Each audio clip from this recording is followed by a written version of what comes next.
You're listening to the AfterBuzz TV Network, now the largest new media platform on the web, and your #1 source for after-show entertainment. Very good, Keith Johnson.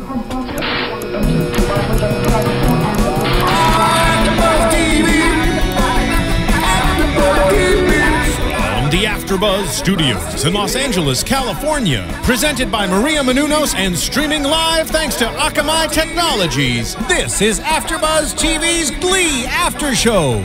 We'll break down tonight's episode and get you all the latest news and gossip.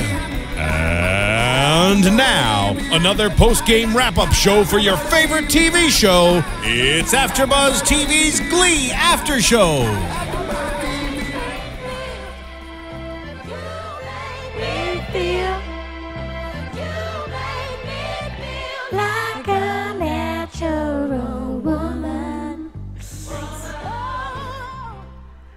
Okay, so this is a great kind of fitting song to start off our web show today. Welcome back. This is another after show for Glee. It is season 5, episode 15. The title of the episode, Bash. And I'm Stephanie Wenger. I'm Roxy Striar. And in the booth, hello everyone, I'm Marisa Serafini. yeah, she's doing double duty tonight for us. And Sarah, unfortunately, is out sick, but she'll be back with us next week. Let's talk about this episode. There was a lot of things going on. Yeah, there was, and believe it or not, we just opened up with the most energetic song of the entire episode. Man, this is tough because we are coming off some fire episodes. You know, this season, post coming back from hiatus with the 100th and the 101st, And then New York. Right. It's just been like fire, fire, fire. I knew we'd have to fall from grace at some point, and tonight's episode just didn't quite do it for me. I knew we were going to take a turn when at the beginning of the episode, we typically start out the episode either with some big plot line or an upbeat song. And when we went into the first song of the night and it was No One Is Alone, it was, you knew that was taking a dark twist. Right, but it is actually, Marissa and I were talking about this, we really appreciate that they opened with a song. Glee doesn't do that enough anymore, and I love when we open up on music, because that's Glee. I agree with you, and I actually, why don't we jump into the first song here for a second, and then we'll get into everything that happened in the episode. But Can I guide you? I liked No One Is Alone. I actually really appreciated this song. It's Into the Woods. I have a personal connection to it. I was in Into the Woods in high school, which is a random fact. I appreciated the 3 characters together, Rachel, Blaine, and Kurt. You don't often get all 3 of them just singing. Right, absolutely. But when we have Into the Woods, and we have Sweeney Todd, and we have Rachel opening up her new Broadway show, and we have all these, I didn't feel like we catered to a wide enough audience tonight. And if you are a theater geek like I am, like you are, this song, I actually think it might have been my favorite of the night. Their voices sound amazing, and had this opened up a different episode with more energetic songs later, I would have said this was an amazing choice, because all of them, their voices coming together and what we were about to get, it really did prep us, and it sounded gorgeous. Yeah, I mean, I just thought what a perfect and touching moment, and Glee does these moments better than almost any other show out there, these big touching moments. I have to say, some of the episode did fall a little short for me as well. But let's jump into Mercedes and Sam, who we kind of got a taste of last week with them.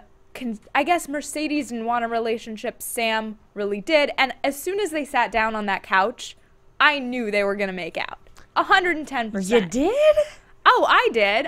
Marissa, what did you think? I felt it was weird because they kept, going at it like, we shouldn't be dating, but yet we are, and back and forth, and then you kind of knew it was just building up until that moment. It was just like Mercedes was telling Sam no, but in her heart it was yes. And so to me... Yeah, but girl, stand your ground a little more. For me, I'm watching this, and maybe it's them in real life. I don't know. There's just no sexual chemistry there. And I just am watching this thinking, huh? Like, what? This is like the old school Glee when we used to try out all different relationships to see what worked. But we've already tried this one, and guess what? It didn't work. So I'm just watching this baffled, like, why are we doing this again? And you know, I agree, because the first time we saw them together, that was still a surprise, because they sang the Summer Love and we're like, what? Mercedes hooked up with Sam? What? And then to have that relationship start and then end and then try to start up again, I feel it was forced the first time, and it's even more forced, and I think it's more kind of shoved down our throat that they're kind of together in this episode. I'm like, it's not working, you guys. You're forcing them together, and it's just not working. It was definitely forced. I completely agree with that. But I knew where the writers were going, 100%. But it did cross my mind tonight, and everybody knows it who watches this show. I love pretty much any Glee couple. I'm like, they're adorable. I love it. Yeah. And I have to say, this one, it does feel forced. And yeah, absolutely. And last time when they broke up, I remember Cord wanted to be a series regular, and Glee wasn't giving it to him, and he was off of the show for a little bit, and it was kind of like their breakup was never really addressed.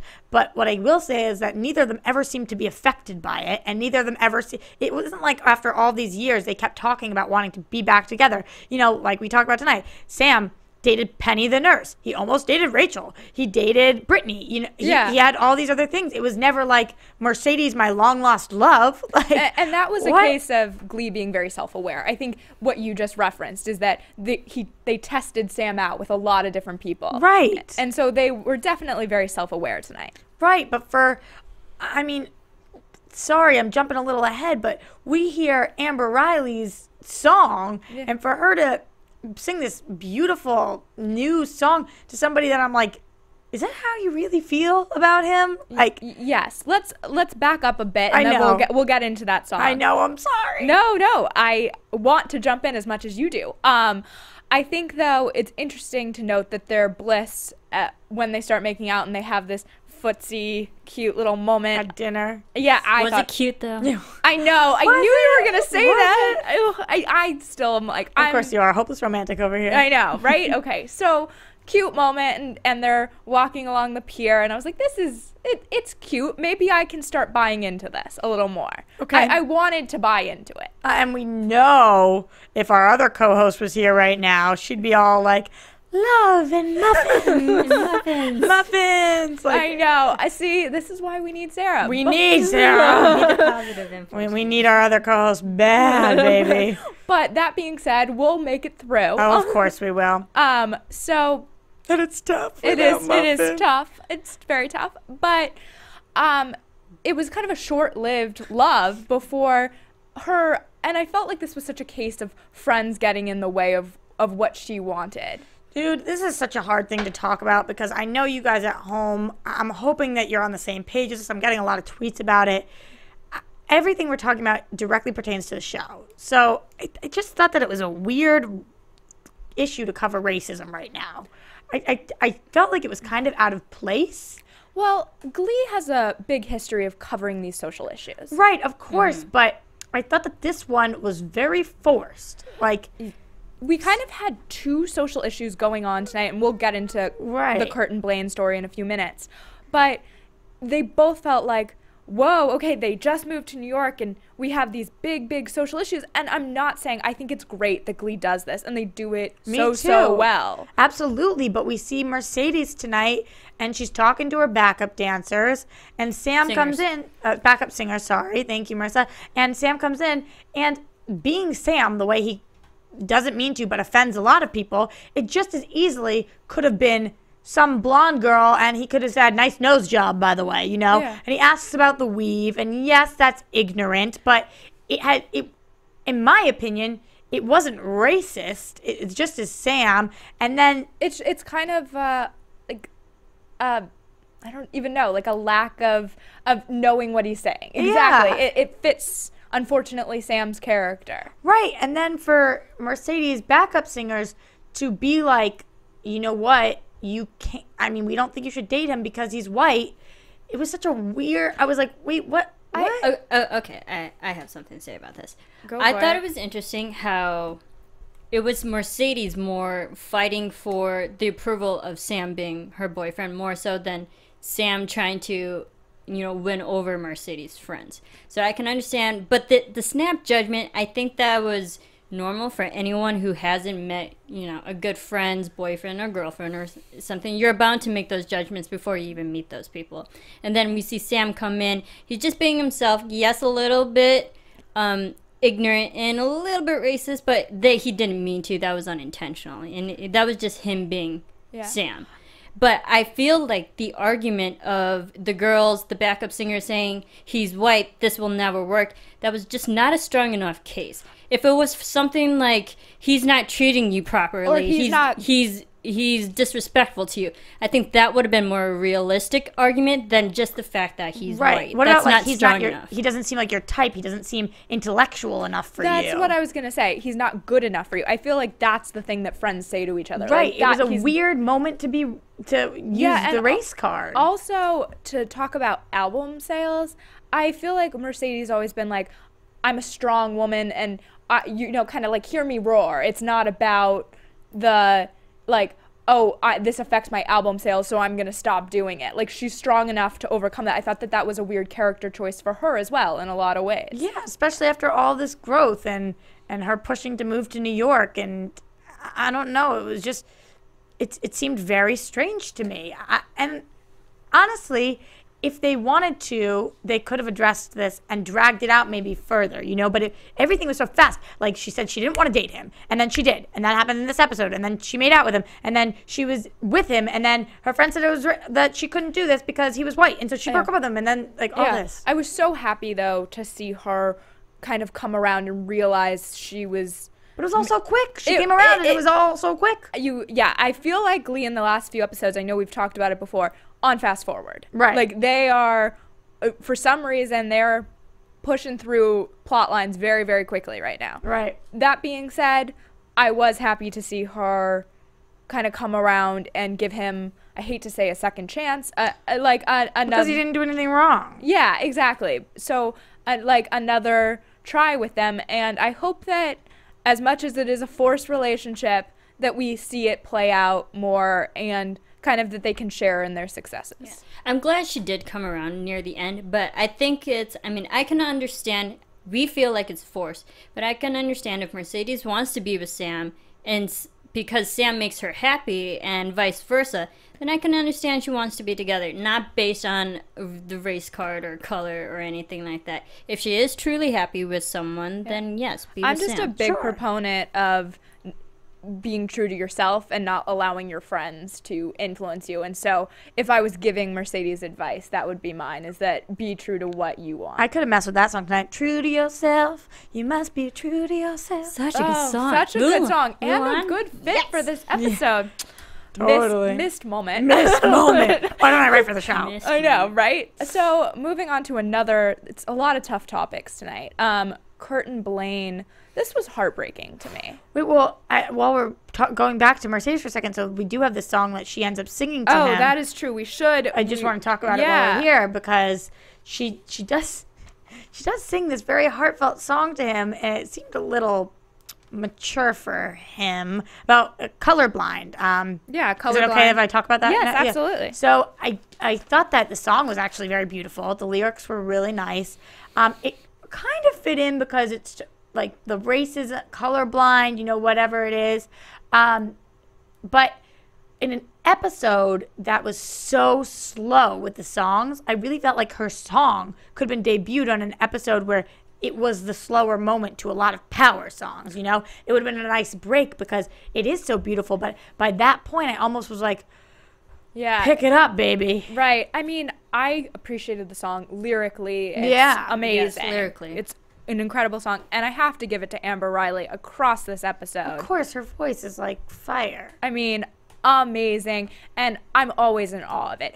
No matter, we're into the 5th season of Glee, and I'm still in awe of what Amber Riley can do, and she kind of makes me stop, and that's amazing to me. So I did appreciate, this was another song that I appreciated tonight, and we should also mention Amber Riley sang another great one, which we started our episode with, which is You Make Me Feel Like a Natural Woman. Right. This was just, the song sounded gorgeous, but it was just about the strangest carousel ride I've ever seen. I agree, especially in everything that was leading up to it, that they had that fake argument about faux fur, and then she throws her coat over in the river. I'm like, well, Sam, your coat collar is made of faux fur too, so that's like the pot calling the kettle black. I'm like, I don't understand the necessity of that random conversation that leading up to that. And then her singing in the carousel, you knew that was going to happen. I was like, oh, there's a carousel, there's going to be a number coming up. But the fact that they went from day to night during the performance, then back to day, it was a clear transition, quick, day, night, day. That made no sense in the number. That, and there were so many issues, like they were hiding from their friends. Those are real arguments to have. Why are you hiding our relationship? Right. What's going on here? And to have an argument about faux fur felt strange. Like, there's a time and a place to talk about faux fur, and that definitely didn't feel like it was it. Yeah, with you. Yeah. Let's get off them now. Sorry, I got us back on. No, it's okay. We obviously have issues with them, but hopefully it will. I like them. I want to like them as a couple. So of course you do. I am all for the romantic relationships on Glee, hoping for a strong future with them. That being said, Kurt and Blaine, this was hard for me to watch, in all honesty. I'm going to jump to Kurt.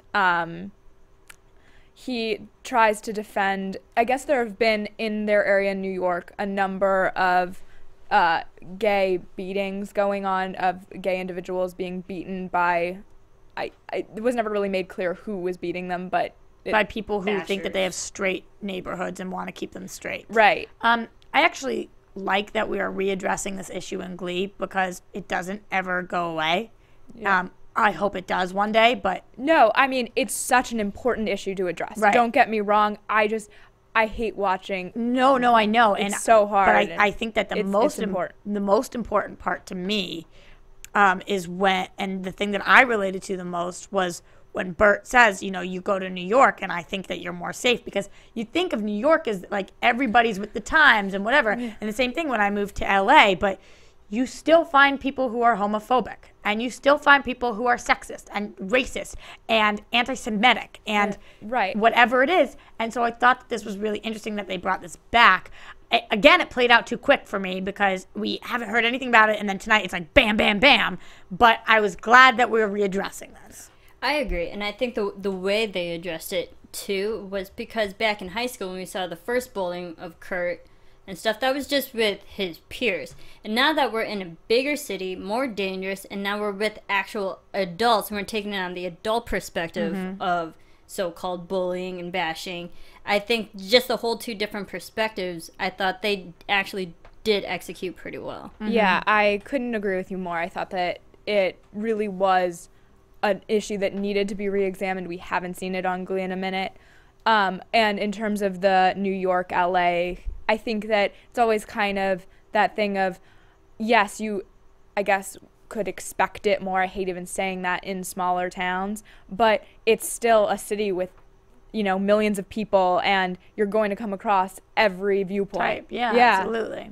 And that's really sad, but I was really proud of Kurt when he went to defend the other guy who was in the alley, but I didn't want to see him get hurt. That's what was hard for me. I just didn't want to see Kurt get hurt. And it sucks when you stand up for somebody and then they leave you out to dry.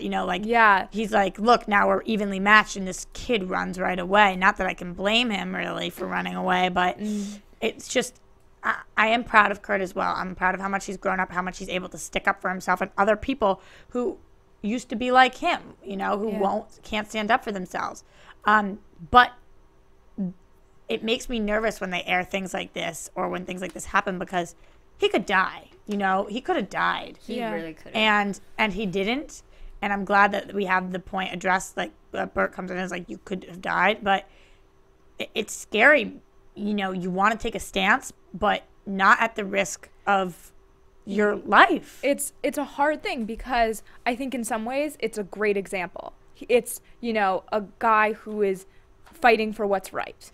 And in that way, I'm 100% behind what Glee is saying in this. And in the other sense, I think it sets a little bit of a dangerous, exactly what you're saying. You know what it is? I've been having this argument a lot this week because different things have come up. But you have to, at the end of the day, you have to be able to live with yourself. But at the end of the day, you also have to be able to live. Right. And those are two different things, but they're very similar in the sense that, you know, you have to be able to live with the decisions you make, because you at the end have to look at yourself and live with yourself.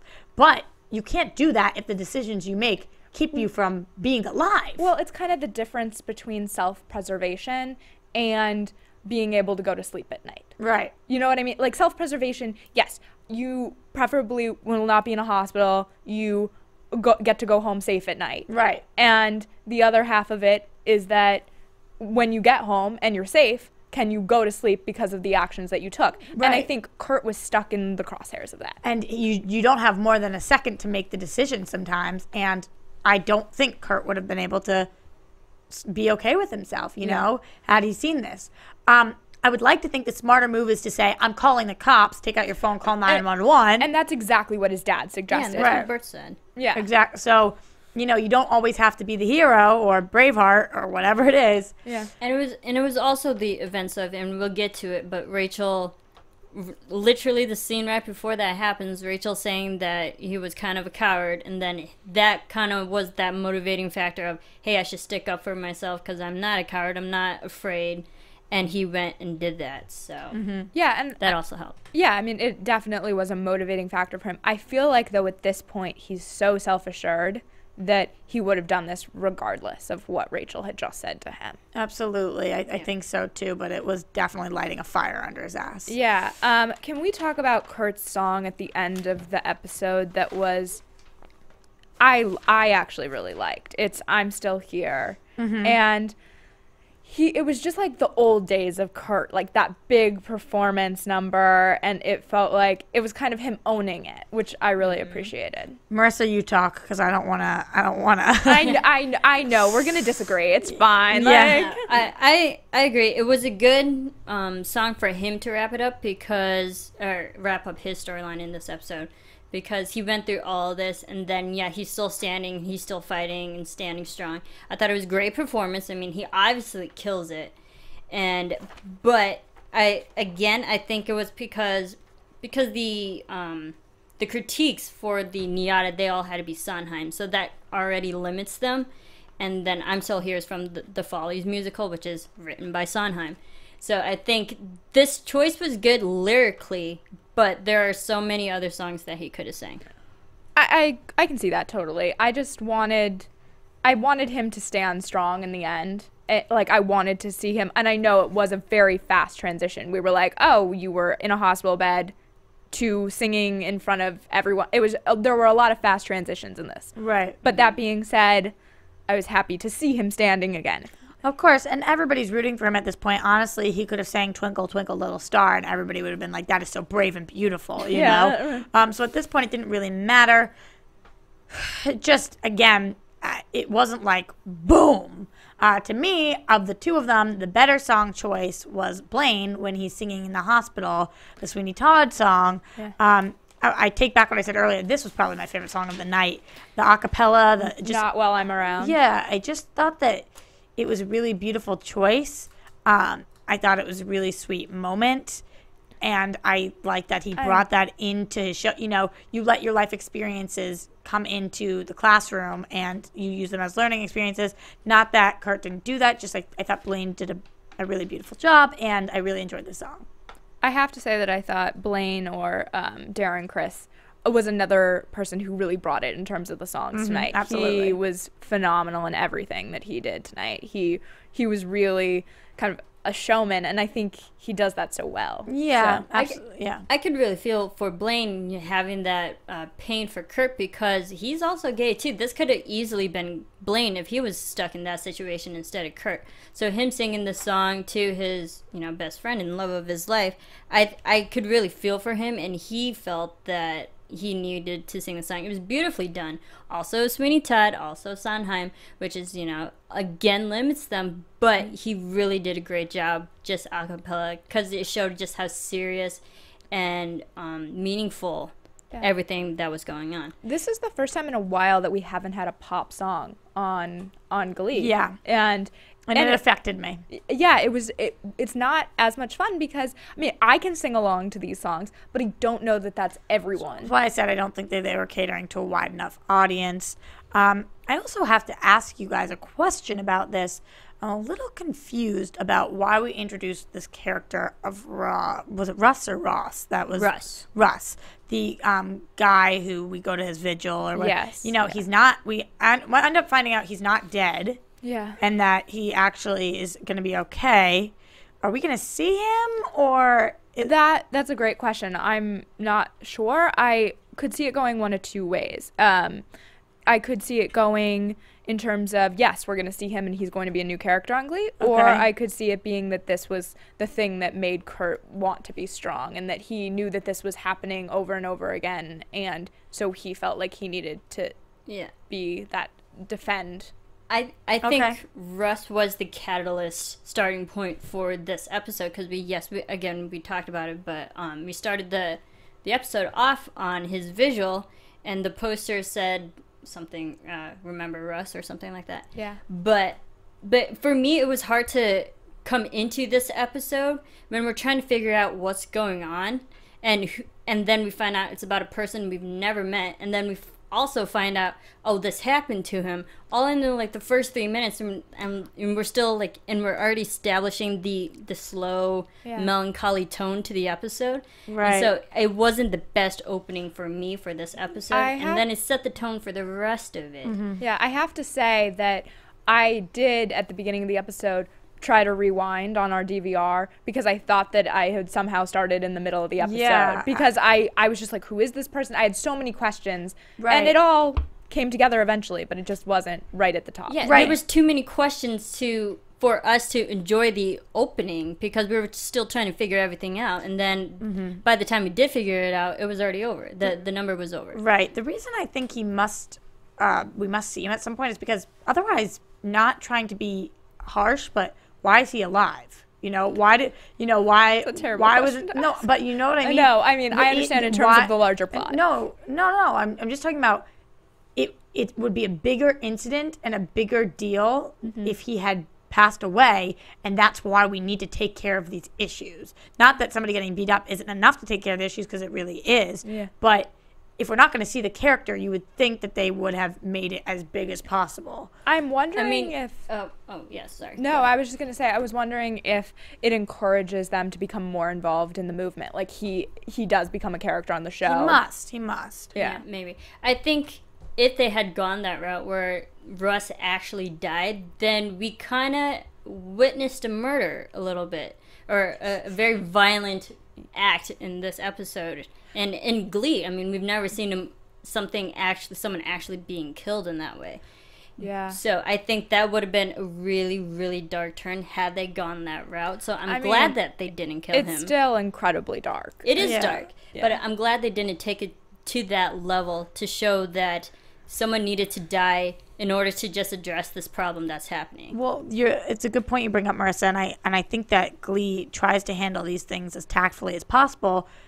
Speaking about a real death, of course, when Finn or when Corey passed away, they addressed it, they acknowledged that it happened, but they don't really get into the details of what the actual death was, you know?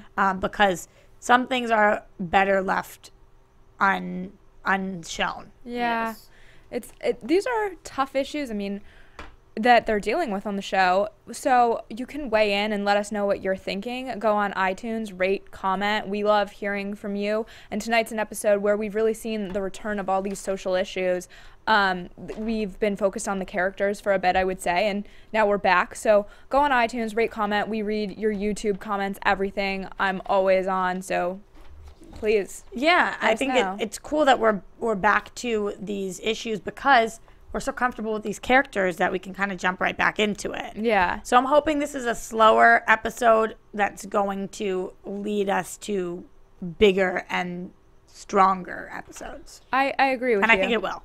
And speaking of that, Rachel took a big turning point. Sorry, Marissa, were you... Oh, no, I was just going to say, and also the thing is, we've dealt with serious issues at McKinley, but we've also had adults mostly present. We've had teachers, we've had Will always talking about the things to look forward to, and you'll eventually, you know, work it out and things will turn out good in the end. But now they're on their own in a bigger city, so we're seeing how they handle it by themselves, which they're having a harder time because they are technically by themselves, even though they are with each other, but they're handling it as adults. They don't have other adults to help them through this. I think it was Mercedes who said tonight they're in the real world. It's not McKinley anymore. And that's what I think we're dealing with now is New York City in the real world and what they're doing as young adults. And I think that that's actually a really exciting place for the show to be. Yeah, really exciting, and especially because I feel like I've grown up with the show. Yeah. And now they've grown up too. Yeah, and they've grown up, exactly. But that's what I'm saying, grown up with. Like,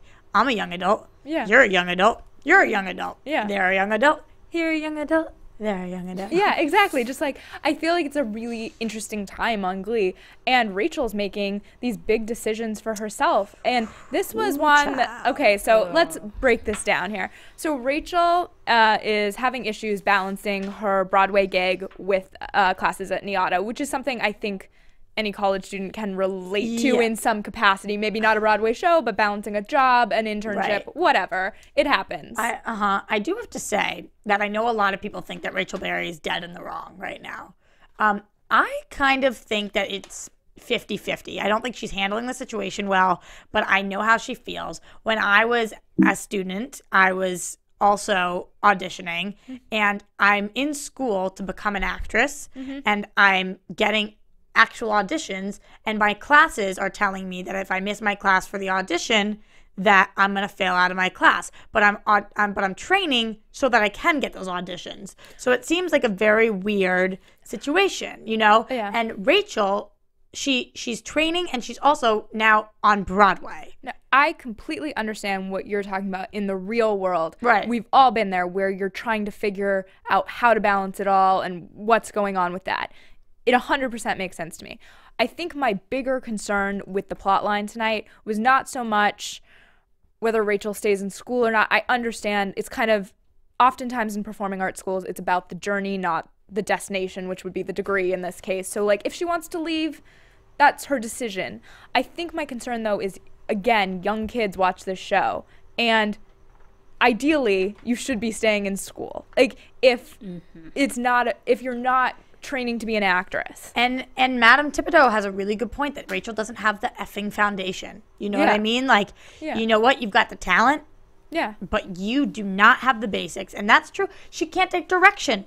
You know, remember she pulled that whole stunt with pretending to cut her hair and whatever. She thinks she's the star already. And I know you're on Broadway, girl, but you got a lot to learn. Right. And when you don't realize that, then your journey stops. Yeah. I mean, that's what I'm talking about, is that there's, like, I completely agree with you that you're training to be an actress. If you can get the gig, maybe that's a time to relook and take a hiatus from school or whatever you need to do. That's a personal journey, and I completely get that.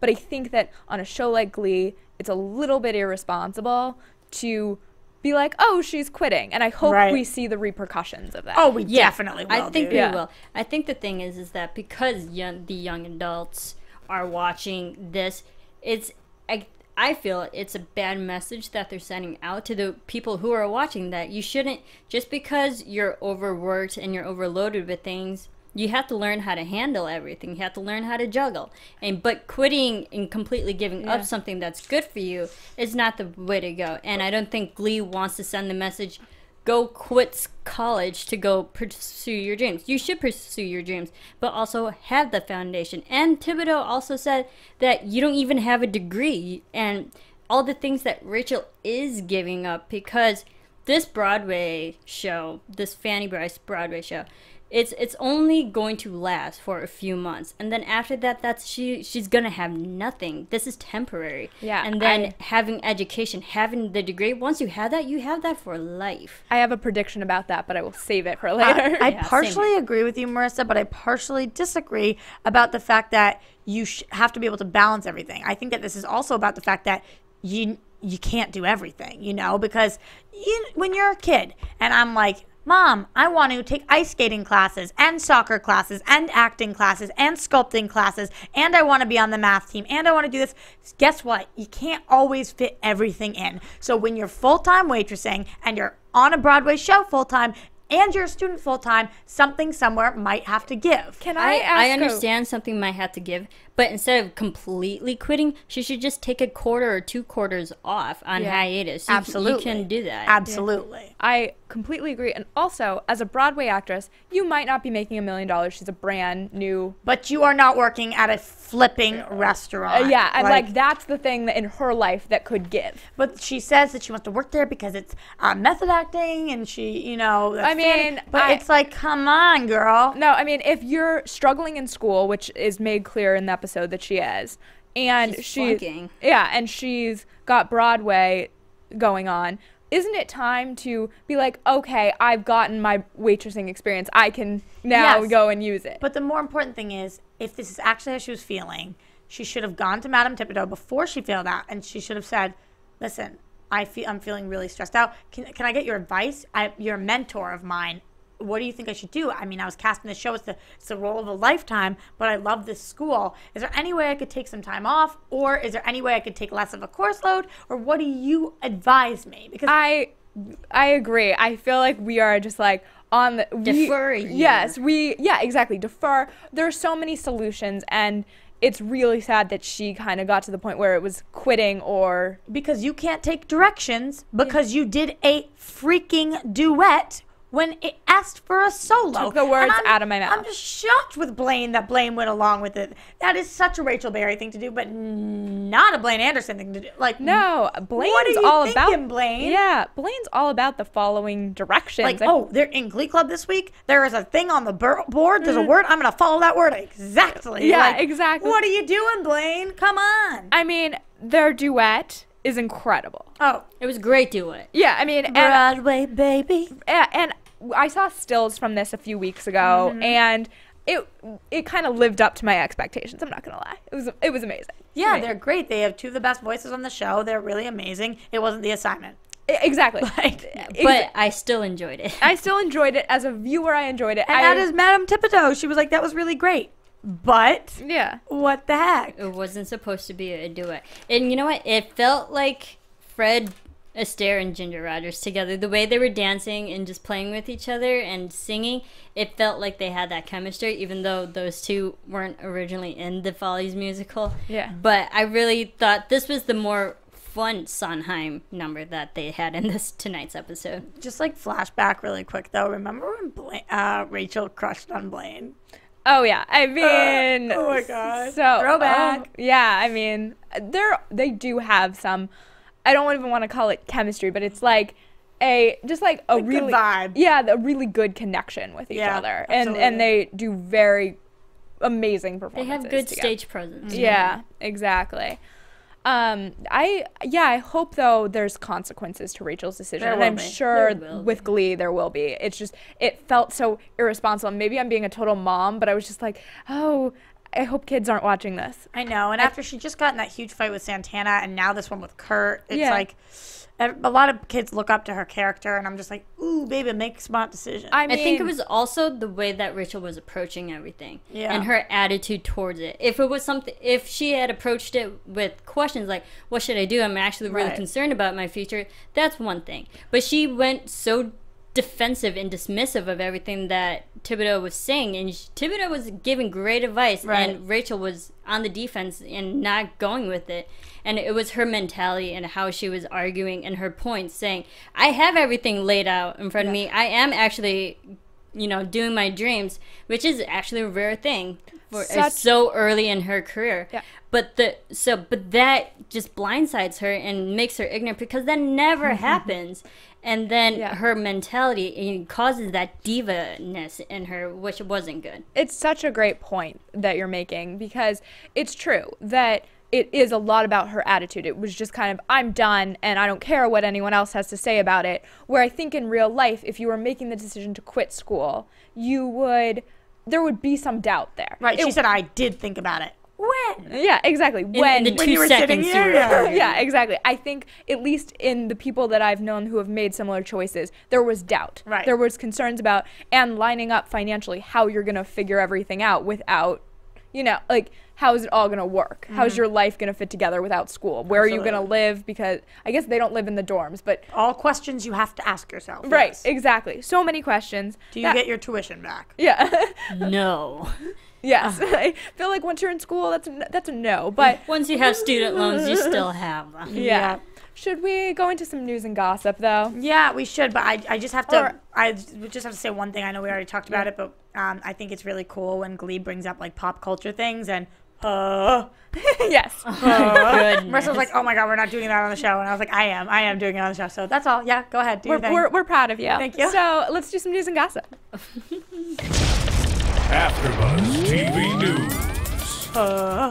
I'm so For excited those who might not know what that reference is, Roxy, go ahead, explain it. Oh, it's a Wolf of Wall Street reference. I'm sorry. Matthew McConaughey, before he gets that, they actually saw him do it. The actual actor was doing that to get pumped up. He always does it to get pumped up for roles, and then they put it in the movie. So I kind of love that. I love little, like, backstories of things. Great. So I'm super... All right. All right, Matthew McConaughey, amazing. Let's talk about Shirley MacLaine, though. Yeah. Big news. I'm so excited about this. Love her. Yeah, can't get enough. She's amazing, and she's coming to Glee. Yeah, she is. Woohoo! So the Oscar winner, she's of course won an Oscar, which is so exciting. She's going to be portraying a New York socialite who helps Blaine become a superstar. I want to see her with Sarah Jessica Parker then or something. We've got like these mentors and socialites and awesome people. So I'm excited for this. This is I think this is one of their biggest guest stars, Gwyneth, and of course just amazing. Yeah. They get some great guest stars, but Shirley is like the best. Yeah, I'm so excited about it. On a little bit of a random note, but exciting, Harry Shum Jr., he is kind of, I guess, a geek of sorts. That's what he proclaims himself to be. And he launched a new site called 10th and 4th this week, and he says that it's what he's obsessed with in tech. It's he wants the site to feature apps and gear reviews. So I kind of love this. It's so funny how now it's kind of trendy to be a geek. You know what I mean? Like, nobody's like, ooh, you're a geek. It's more like, ooh, you're a geek. Like, I love the geeky side of people, and that's cool that we're at a day and age where that it's cool. Yeah, and I just love that actors are kind of venturing out. You're seeing more and more kind of actors have these lifestyle sites or just things they're really interested in, so you kind of get to know a little bit more about him. Like, I would have never guessed that he would be super into technology. Why isn't he in New York? Yeah, I know. I miss him. Yeah, but me too. That's a whole nother... He's dancing in Chicago. I know, but I want him to be dancing in New York. Yeah, so he's hoping to introduce, I'm assuming, Glee fans to kind of this cool things he finds in the universe, as he puts it. So something to definitely check out. It's called 10th and 4th. And if you like his website, you should check out our BHL show, Geek Nerd Tech. Just a quick little plug for that. True. Yeah. True story. And we mentioned this briefly last week, that Glee is having a 20-episode season rather than the original 22 episodes that they had planned. Shorter, and it makes us sad. It just does. And the news and gossip is that we're sad here. We are very sad. Buckets of tears. Yeah, Gleek's sad across the globe on this one. They're talking about that it's due to what we mentioned earlier, which is Corey Monteith's death. They took a production hiatus at the beginning of the season, and they just need to reduce the number of episodes to be finished on time, which makes a lot of sense. And it's unfortunate, though, that some outlets are also discussing it as a possible result of the ratings decline. We've seen it happen this season. There's been a little bit of a ratings decline for Glee, and I'm just hoping that in the last few episodes, it's been a much stronger show that people start watching again. Yeah, I think that if you are a true Gleek, you know that things rise and they fall and then they rise again. Yeah. And you got to stick with shows through the hard times because we're back. And if you kind of abandon them, then that's sad because they've been here for us. Yeah, I mean, we've all been here all the way through it. Right.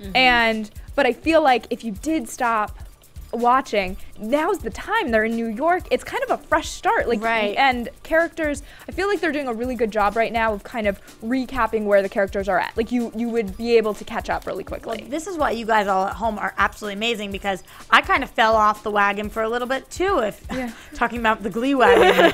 If you remember, because I hosted the show and then I didn't for a little bit because I was like, I don't know, and you guys were like not having it. Yeah. Like, okay, Rox, like, what are you doing? Stick with this. Get it together. This is the show. And I was like, what am I doing? I suck. This is the show. And they really have. They've been there for us. We got to be there for them through better, through worse. And right now, luckily, we are better. But we did go through a dip. And I think it's important to show love to a show that's been so inspirational for us. And I think they're coming back strong because, yes, they did. Glee is known for hiatus and stuff, but every time they come back from hiatus, they usually come back with something better. And they take those moments of breaks to, like, really reorganize everything, reevaluate, and then they came back with all these awesome episodes. They're redirecting the storyline, the characters, they're putting them in different locations, starting whole brand new stories, and because of what's going on.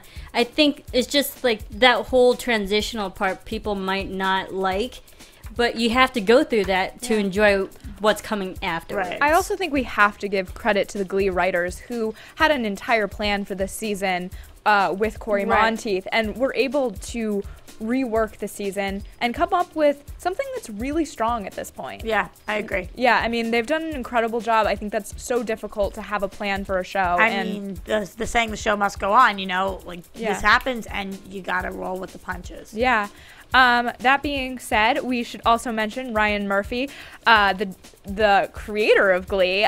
He and a million other shows. And a million other shows. Nip Tuck, you know them all. American Horror Story. Hopefully you watch them all. Which Shirley MacLaine was also on American Horror Story, so she's crossing over to this Murphy production. Ryan Murphy, who said no one ever. Yeah, exactly. I'm like, if you watch TV, you know Ryan Murphy. That being said, he has a new HBO movie coming out called The Normal Heart, which of course was a Broadway show, and we will be watching. Yeah, it's incredible, and you should definitely check out the trailer for that. I believe it's available on YouTube, among other places. Cool. It's an interesting story. I shouldn't say fun. Interesting story for sure. It's about the rise of a man in the time of, I guess, like the AIDS advocacy. In the 1980s. We'll check it out. Yeah, it's covering social issues. Well, it's HBO, so you know it's going to be good. Exactly. Yeah. Ryan Murphy does love his social issues. That's for sure. That being said, predictions.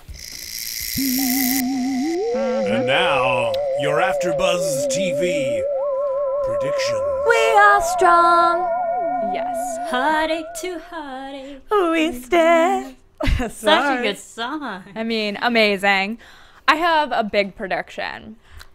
So do I. Okay. Okay, good, because I have none, guys. Go for it, Steph. Okay, so when Rachel gets the phone call, and it's this big sequence in the episode about Kurt's accident.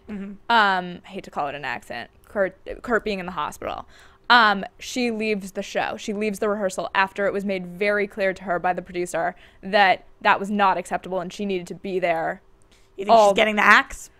I don't know if she's going to get the axe or if she's going to get in big trouble. There is going to be some issue there, possibly getting the axe, and then she'll fight to get back in Niata. Yeah. I do think that there is going to be some repercussion of her leaving rehearsal, even though it was for a completely valid reason. Absolutely. I think that is very true. I don't think she's going to get cut from being Fanny. Yeah. Because I just don't think that's going to happen. But I think she's going to realize that this business is so insecure and she needs something stable and she needs a foundation. And she's going to realize she's got to make it both work. Kenyatta and fight for her way back. Yeah, exactly. And oh my God, Whoopi's not going to give it to her. No, I mean, she's going to have to. When I say fight, I mean fight for it. Well, every time she does something for Carmen Thibodeau, she has to fight. So I think I went like a really extreme prediction that she was going to lose the Broadway play as well. Rather, she left the rehearsal and she did get the axe and she got fired. So I can just see Rachel having two great things in her life and then losing both of them at the same time. That'd be a big blow, but also an opener for her so she can get her act together and realize this is the real world. She's going to have to really work for it, not just getting it handed over to her.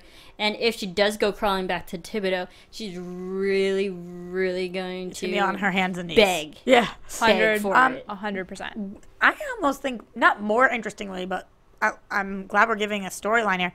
What is Artie's secret? What's going on here? I don't know. I was so curious, and I replayed the scenes from next week because I was like, what's his secret? I can't wait. So. Oh, yeah. And I mean, Kevin's just like everything, and his voice is everything, and I love the character, and I'm like. Yeah. So, fans, if you have any ideas what this secret could be, let us know. Let us know. Because we really want to know, clearly. That's really good. We just like. We synced up well on that one. Yeah. Everybody at home's like, no, they really didn't. We try. That's all we can say. We try very, very hard for you guys. That being said, overall, I think this episode was good, how they touch upon those hard issues that no one wants to talk about. And this is the show that you want to really address it with the younger audience so they get that grasp of, reality and that concept. I love that that's what Glee has become known for. It's really great that they do deal with all these social issues. Sometimes they feel a little bit out of left field, as you mentioned earlier, but it's great that they try to really talk about everything because I think these are things that should be talked about. Yeah, and I have to say, with the next, we know we have another season coming up. Yeah. And it should be our final season. And so crazy. When I have to think about all my other shows and I get nervous about how they're going to end or what the last season's going to be like, I get panicky. This show, I don't, because my money's on Glee. Yeah, I was going to say, they're gonna make it something special. I'm excited for season 6. If I was a betting woman, which unfortunately sometimes I am, my money's on Glee. Yeah. Yeah, and Glee is so well done here and there too, because just the writing, the acting, the singing, performances, and even the cinematography, character development. I mean, tonight's. Sorry, I'm like all over the place now. But going to the scene where everyone's getting the phone call and finding out about Kurt being in the hospital, just that felt like a movie. All the close-ups and crazy shots. Like, how do they have time to even edit that? It's crazy. But like shot film wise, it was just so well visually stunning. It felt like a movie. It didn't feel real, but yet it did. And I thought just even those levels that they take it to is awesome. Yeah, it's a show that you care about everyone on it, and I think that that's something really unique and special. Sometimes on shows it's hard to care about the characters, and they really do a great job of, like, It's Always Sunny. Sorry. Yeah. Sometimes it's really hard. Sometimes they're really mean characters and it's hard to love them. But every character on the show has redeeming qualities. Even when you hate them, you love them. Yeah, absolutely. Well, thank you so much for watching. And, we love hearing from you. So you can tweet at me at Stephanie Wenger. And you can find me everywhere at Roxy Striar. And I'm on Twitter and on Instagram at Serafini TV. See you next week. From executive producers Maria Menounos, Kevin Undergaro, Phil Svitek, and the entire AfterBuzz TV staff, we would like to thank you for listening to the AfterBuzz TV network. To watch or listen to other after shows and post comments or questions, be sure to visit AfterBuzzTV.com. I'm Sir Richard Wentworth, and this has been a presentation of AfterBuzz TV. Buzz you later, geeks! The views expressed herein are those of the hosts only and do not necessarily reflect the views of AfterBuzz TV or its owners or principals. Thank you for watching AfterBuzz TV on YouTube. For more of your favorite after shows and interviews, subscribe to our channel here, and be sure to share your opinion on the episode in the comment section below here. We'd love to see what you guys are buzzing about. Thanks again. Buzz you later.